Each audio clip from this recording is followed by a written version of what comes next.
Hi, and welcome to Ethnographic Imagination Basel, a series on reimagining the world from the mundane. My name is George Pomeiu, and this episode is on sensing, the engagement of perception across time and space. Our guest is David House, whose scholarly work has made the senses central to anthropology and social theory. So stay with us for a conversation on how attending to and engaging our senses may reveal a world otherwise.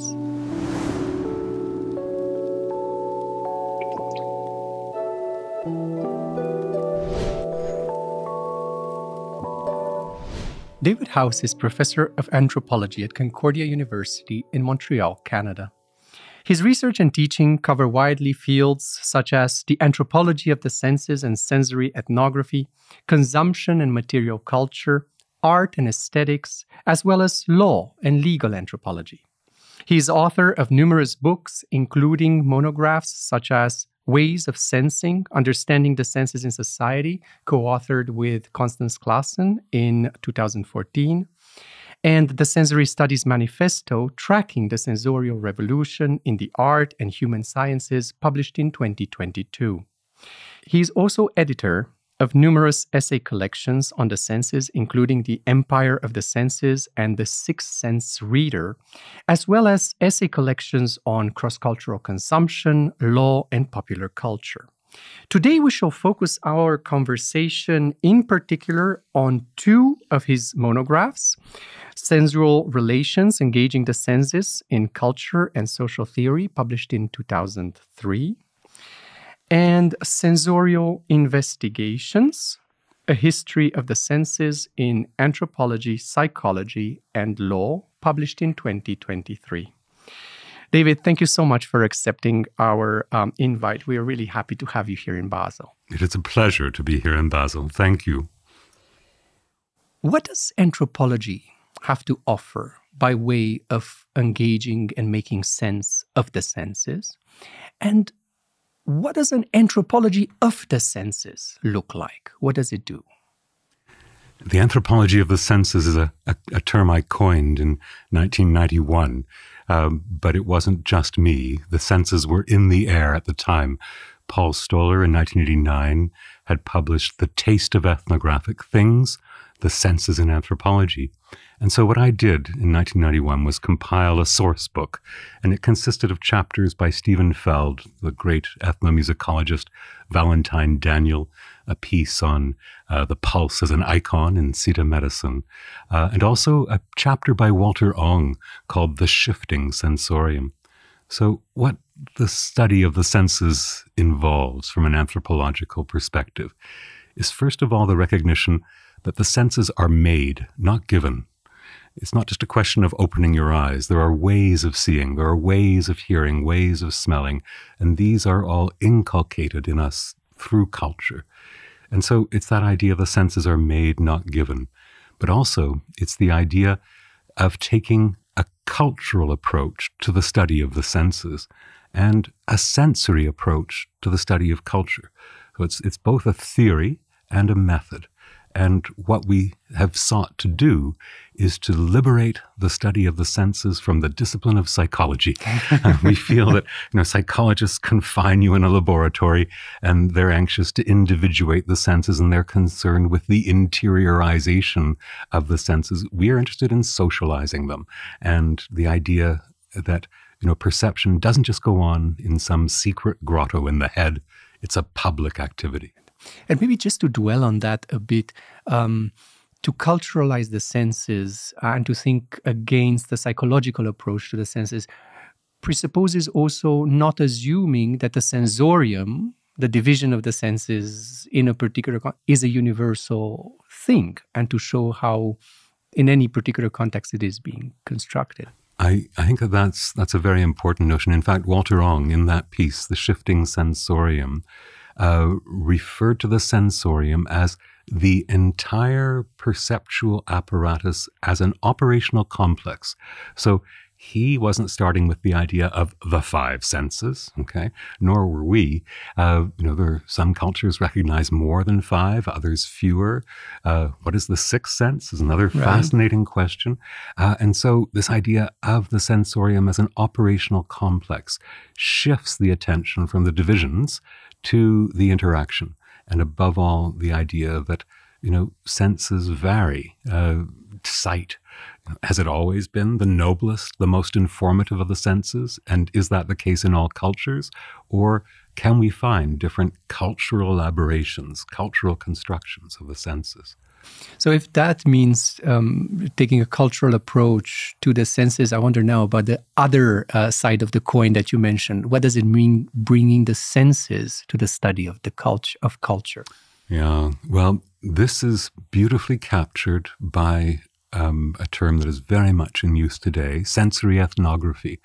And, sensory ethnography, there are varying definitions, but I prefer the one by François Laplantin.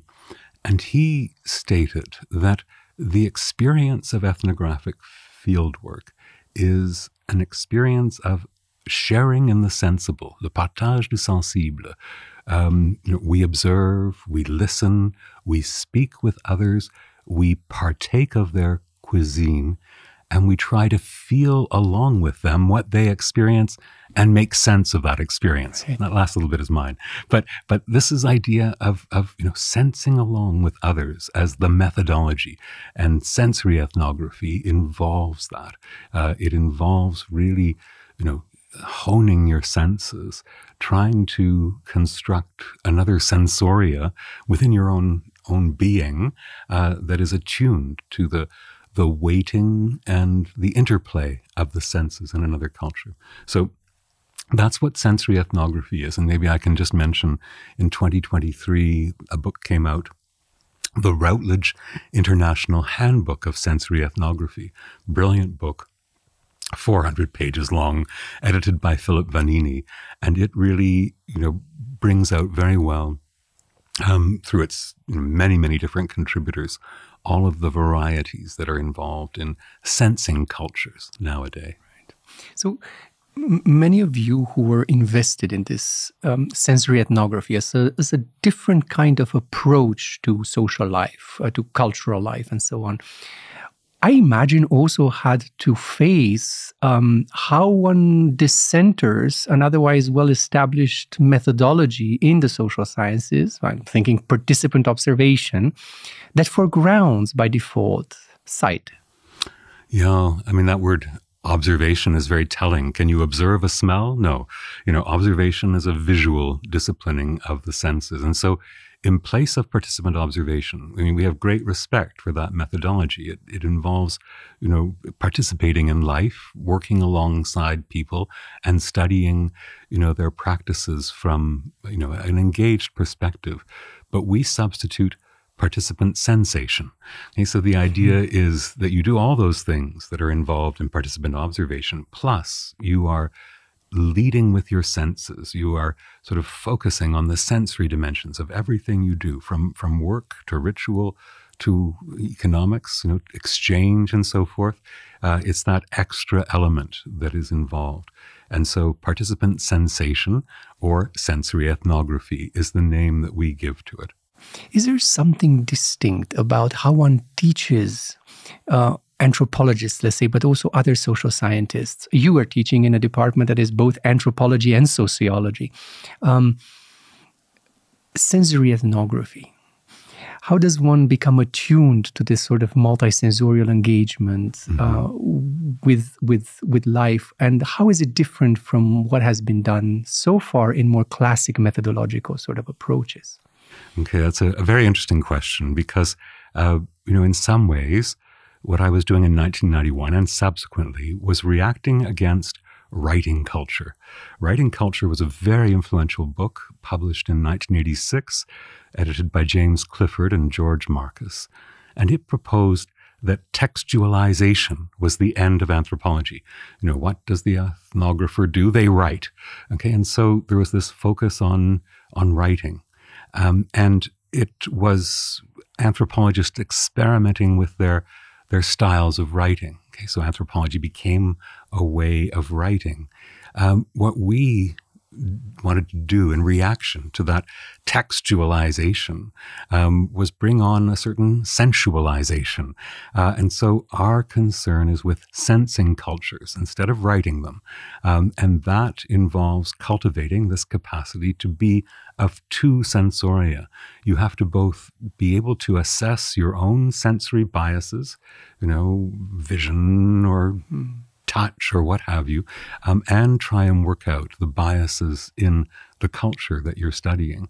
Now, to accomplish that attunement is very challenging. And I think that it's telling that, for example, one of the first and still the best sensory ethnographers is Steve Feld, an ethnomusicologist, therefore attuned to hearing and really, being concerned with what he came to call acoustomology, which was, an epistemology grounded in listening and describing that in wonderful detail. So already because he wasn't a visual anthropologist, right. No offense, okay, to people that do visual anthropology, but because he was approaching it from a different angle, he had the sensibility. In my own case, it has to do with smell. My first research in Papua New Guinea was funded by the Fragrance Foundation.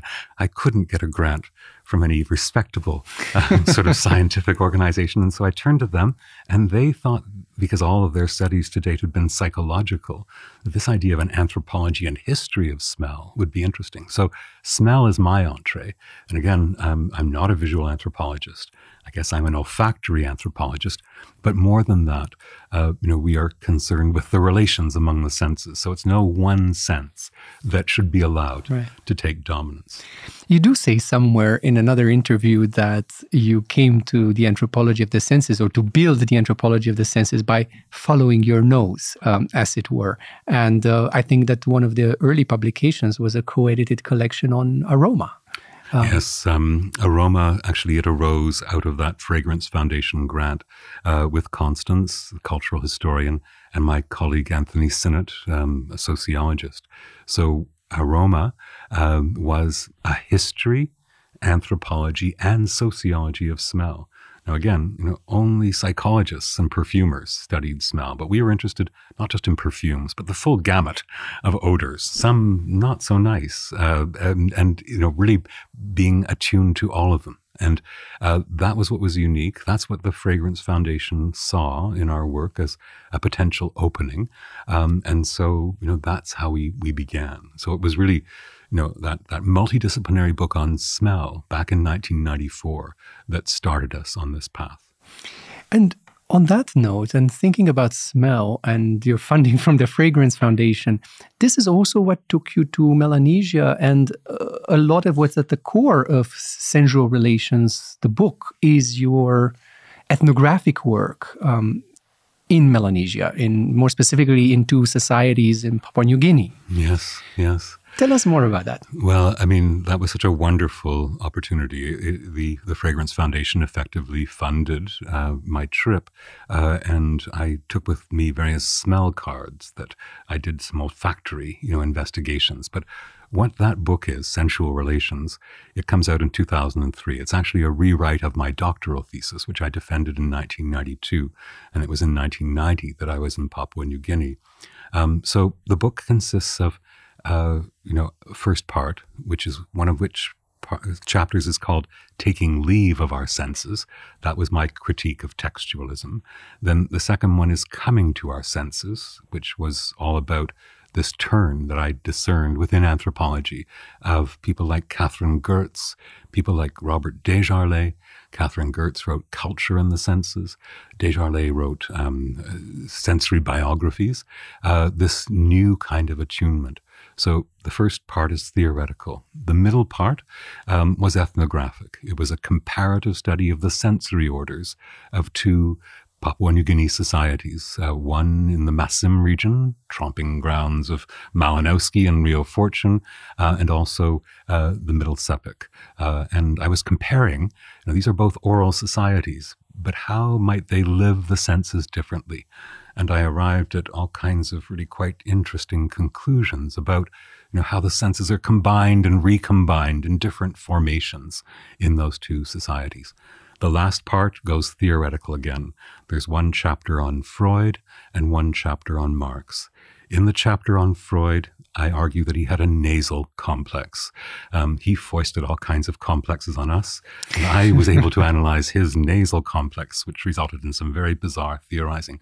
In the case of Marx wrote, the forming of the five senses is the labor of, the entire history of humanity. So he historicized the senses. He didn't do the empirical research, didn't do the historical research to really nail it.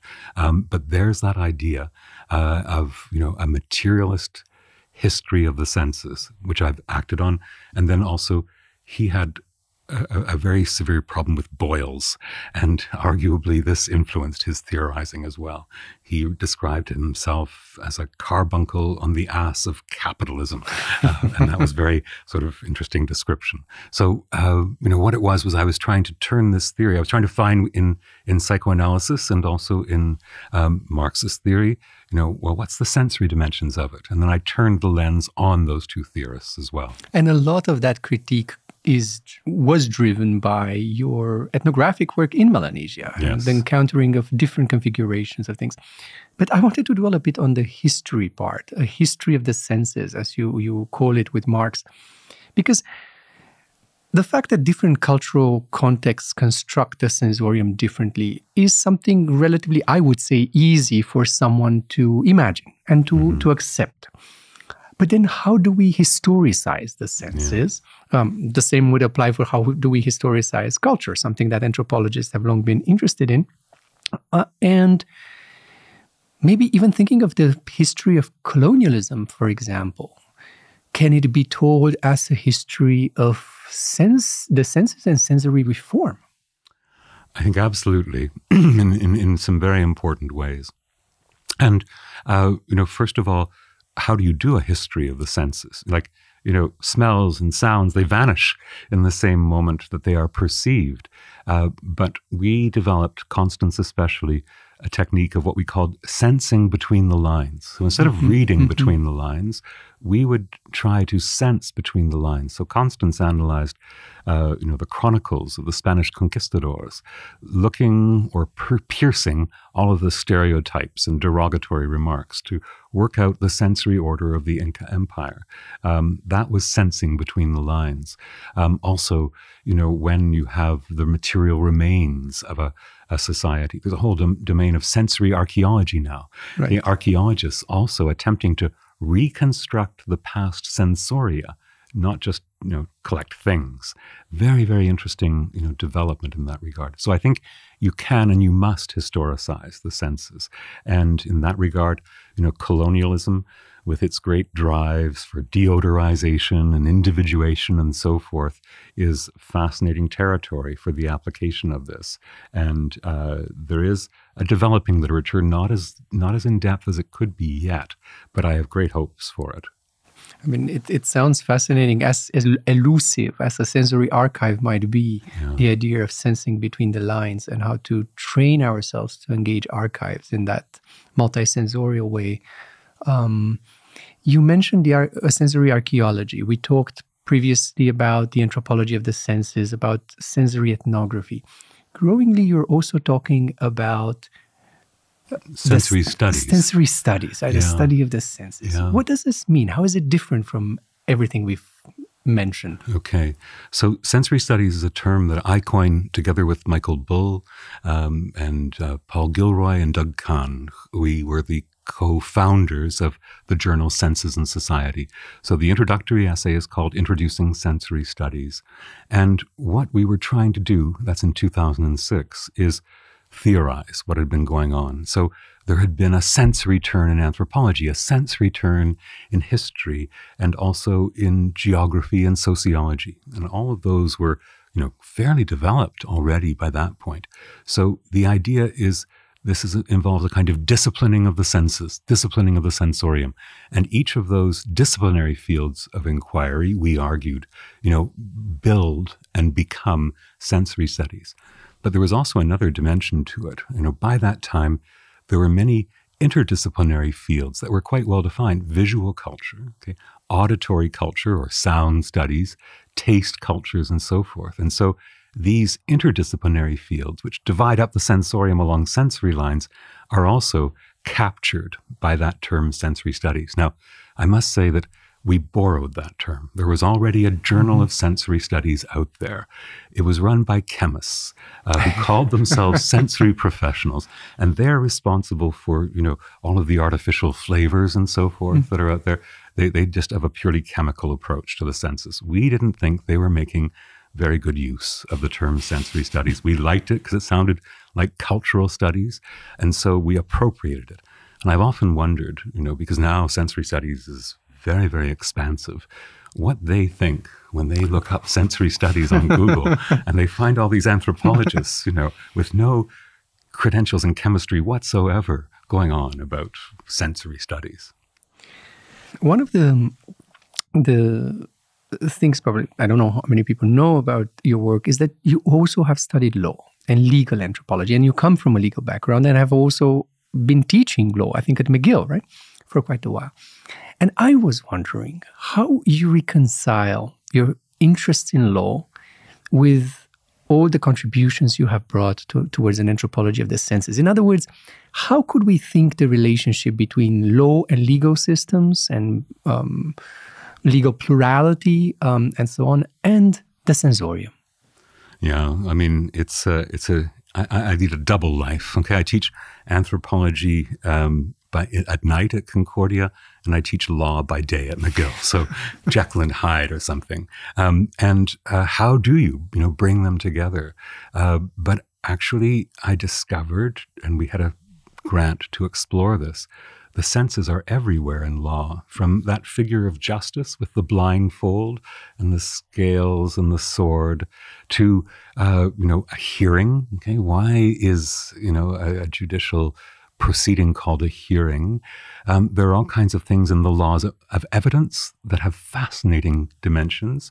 An eyewitness is worth 10 times an ear witness. Okay, so there's an interesting evaluation going on that way, but also things like pollution, like environmental concerns, environmental law, it's concerned with the senses. Also, as we've discovered, many conflicts in contemporary multicultural society have to do with things that are regarded as unsightly or smelly or too loud by the dominant society. So there's a struggle over the senses that's going on. And often these, play out in human rights tribunals and so forth, about wearing the hijab, for example, about an ethnic restaurant and people don't like the smells, and about the call for prayer. These are all flashpoints of legal controversy which have a sensory dimension to them, and therefore we have been working on a kind of legal anthropology, a legal sensory we call it sensory legal studies. Okay, there's a very well-known field, socio-legal studies, and we've developed this idea of a sensory legal studies to try and get at that. So I think, the opportunities are huge for approaching law, just as we already approach psychology from a sensory angle. Why the blindfold? Okay, why the blindfold? What is it signifying? What's it doing? Why are the ears not covered? Okay, there's an old phrase, audi alterum partem, hear both sides. That's the fundamental, rule of court procedure. And so hence, the eyes are dispensable in some ways, but not the ears. It's interesting the way you describe the establishment of legal systems. In a way, also sounds as if they're normalizing or producing certain kind of normativities of perception in the production of knowledge, evidence, argument, and so on. And one wonders then, can we think of alternative engagements with the law or alternative sensorial engagements that might also subvert this normative legal establishments?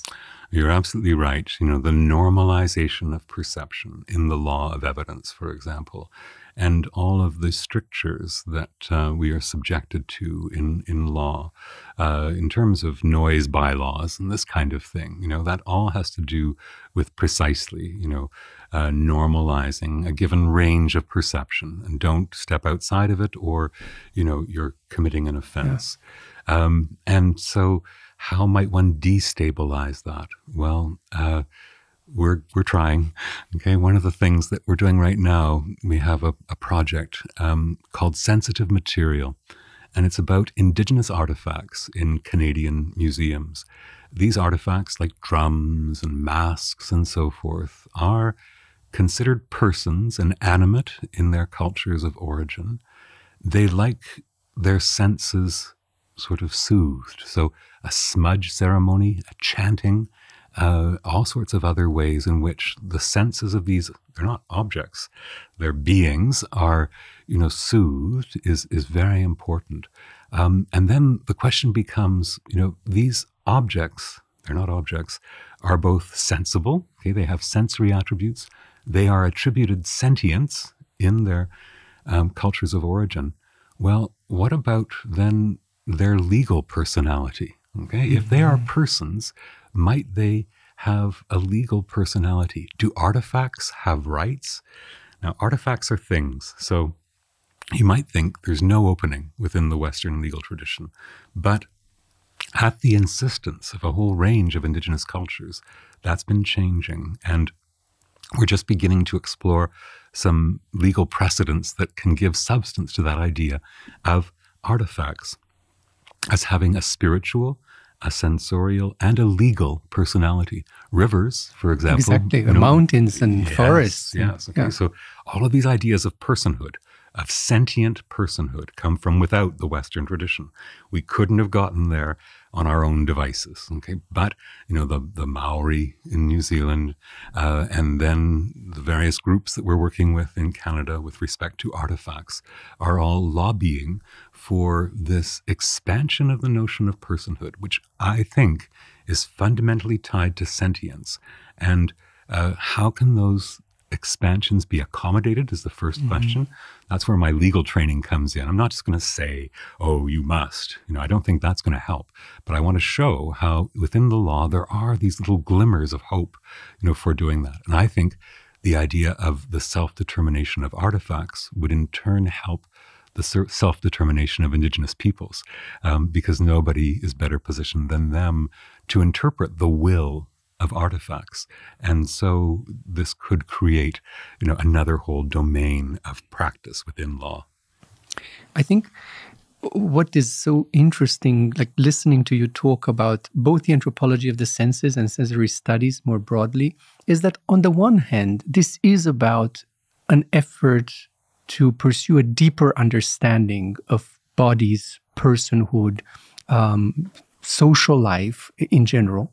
On the other hand, it is not just an effort to understand, but also an effort to transform, to act upon the world in which we live and that we try to. So I don't know if you would want to call it a political aspect or an ethical aspect to the knowledge production that we're dealing with. But I wanted to just bring in quickly a short quote from the book Sensorial Investigations, where you say, this book is about crossing disciplines, crossing cultures and historical periods, and crossing the senses to see what will out. Call it cross-eyed if you wish.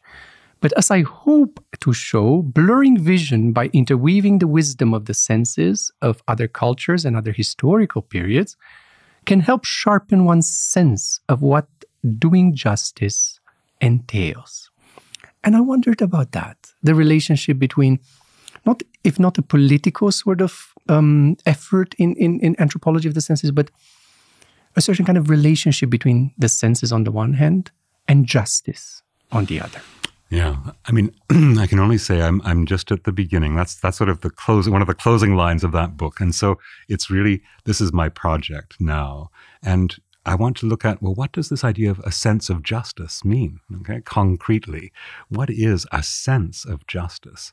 And all of these endeavors, all of these pursuits are indeed, it's not just to study the world, but it's to transform it. And so in the area of law, I remember a quote from Wittgenstein: ethics and aesthetics are one. And that aesthetics is sense experience. In ethics, there is an ethics of sense experience. And so that leads into, a rethinking of law and of justice from that aesthetic perspective. Can justice be beautiful? But more than that, how can we experience justice through our senses? And there are so many reforms of society that need to be accomplished, such as color barriers and so forth being overcome, that I think it's a very, rich and productive field. And so this is more and more where I'm tending, with some of the research projects I've applied for now, to deepening that idea of aesthetics. And so, just as an example, there's the law work. There's also a project we're just wrapping up called Explorations in Sensory Design. And in that project, what we were doing was using sensory ethnography to study the ambience of various public spaces and come up with suggestions for how those spaces could be reformed to make them more sensorially inclusive instead of exclusive, and in that way enhance public participation. So I don't think designers will listen to us. They want to just, sort of follow their own lights. But we want to offer that because, ethnography, that's, I think, one of the chief exports of anthropology. Other disciplines turn to anthropology, sociology, marketing, turn to anthropology because they see something in this method. And I think ethnography, and in this particular sensory ethnography, is a vehicle for the transformation of approaches in other disciplines. And above all, what sensory ethnography involves is sensing along with others. Okay? So It's not just the designer in their studio in isolation, dreaming up solutions. Okay, it's always that element of interaction, and really, that's what anthropology, I think, has to offer. So I want to liberate designers from design studios. I want to liberate psychologists from their psychology laboratories. I want them to follow the senses in everyday life, and just, sort of sample the richness of sensory experience there is. And it is perhaps in these crossings, as you call them, crossings between disciplines, crossings between public life and scholarly work, between legal scholars, designers, architects, and anthropologists, that one can begin thinking about an anthropology of the senses that pushes at the limits of the possible and imagines perhaps society otherwise. Well, I think that ethnographic imagination, that's what it is. It's crossing borders. I come from Quebec. In Quebec, you're always crossing that English-French border all the time. I'm interested in crossing disciplines like law and anthropology. And I think it's in crossing that, new vistas open up, as, we've been finding in our pursuit of anthropology. David, we thank you so much for this very inspiring conversation. You leave us with a lot to think about, and for that we are most grateful. My pleasure.